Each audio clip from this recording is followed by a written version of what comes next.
Episode 5, the team splits in half once again. McGann takes some members to another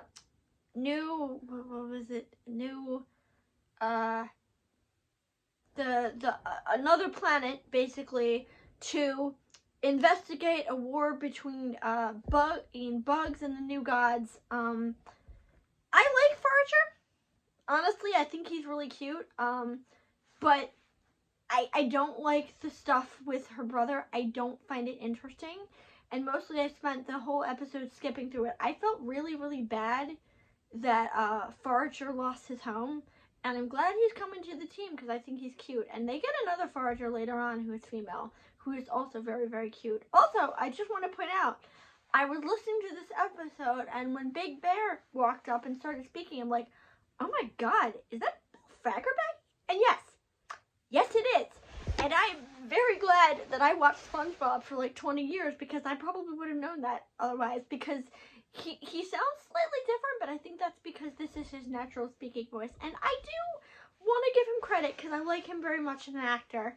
And I like Big Bear. I think Big Bear is very fun. He doesn't really do very much.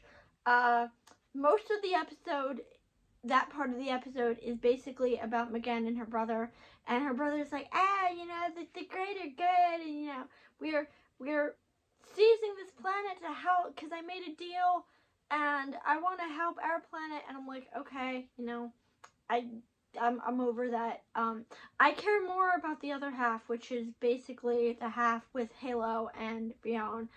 Basically Halo and Beyond start practicing their powers, and of course This I swear to God, I'm not making this up, and this is the best part of the episode in my humble opinion. Brown starts practicing, and in the process, he flips out, and he basically ends up making himself nude because he burns off all his clothes. And Halo, he's like, don't look, and Halo, in response, I kid you not, says, you're beautifully shaped. Like, he's nude, so you can pretty much imply what she's referring to, like, or something like you're perfectly sculpted or something.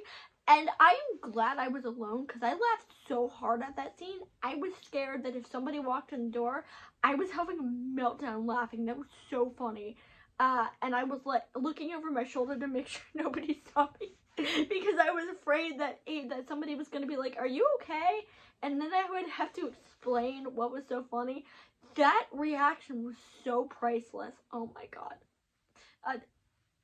Violet is so precious. I love them. And we figure out why Brian gives her the name Violet. He gives it to her, actually, which I think is really cute, because she develops different auras. Her power is based on auras. The red one can defend, the yellow one shoots, and the purple one, which is the violet, can heal. I think she develops another one later on, but I forget. We have 3 right now, and since she's purple, since her purple aura is violet, she spoiler alert, she ends up deciding to keep that name. I like it. I think it's cute. I think it fits them. Sorry, I keep saying she because at this point in the series, they have not come out yet, and my I need to go back to the Umbrella Academy. I said that I was going to refer to Vanya as she until season 3, and I have a hard time doing that. And once I learn somebody's true pronouns, I have a hard time adjusting to hiding them. So if I slip calling Violet she, that's why. And I'm probably gonna end up just calling Vanya Victor he for the rest of that series too. But anyway, that is a tangent. So basically we learn that Brienne can control fire and lava, and Violet has different auras which can do different things. That's pretty much it for this episode. We start to get a sense that Violet and Brienne make a good couple, and I think they make a good couple, which makes the ending all the more sad because now Violet has to deal with some other bowl on their plate. But anyway, is there anything else? I don't think so. We get to see a little bit of a fight with the other team members, like like Wonder Girl and them, which is nice. But other than that, it's mostly the stuff with Brianna and Violet, which is honestly my favorite part of the season, and the stuff with Megan and her brother, which honestly is going to penetrate into next season, which is annoying because the best part of that season happens halfway through, and spoiler alert, the middle of that season is why I'm adding that season to the November favorite villains list, but we will get to that.